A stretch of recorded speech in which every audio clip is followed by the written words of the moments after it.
Need a lift? It's basically like Taxi Cab Confessions meets Comedians in Cars Getting Coffee.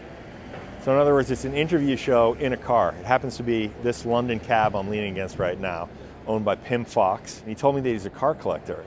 And he said, yeah, I have a London cab. Wouldn't it be great to do an interview show in the cab? I just drive people around.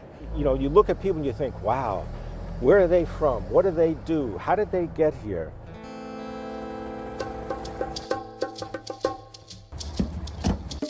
I'm Pim Fox, and I've got the best job in the world.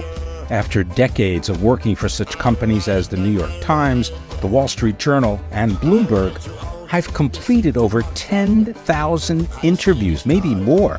Well, now I've traded in the television studio for the driver's seat behind the wheel of the most iconic vehicle in New York City, my very own London cab. I have used LumaFusion for years now. I've never edited anything as complicated as Need a Lift. So this is a one-person crew, and that's me. So I'm shooting it, I'm doing audio, I'm doing lighting, and I'm editing it as well. So producer, director, editor, ... And I'm a mobile journalist. So of course I'm gonna shoot it on my iPhone. It happens to be an iPhone Pro Max 15.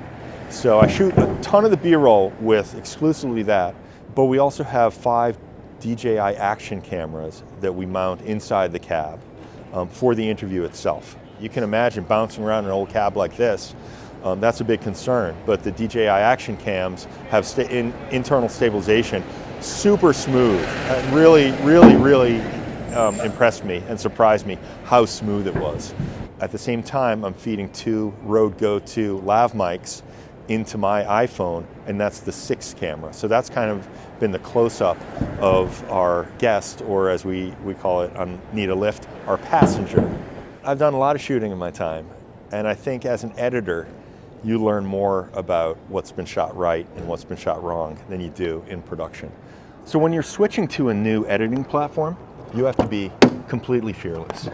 And by that, I mean, you have to just jump into it, and you can't be theoretical about it. You need a real project that you really care about, that there's probably a deadline, and you're just pushing the envelope. You're trying to get that creative vision that's in your head, and you're trying to execute that in the video.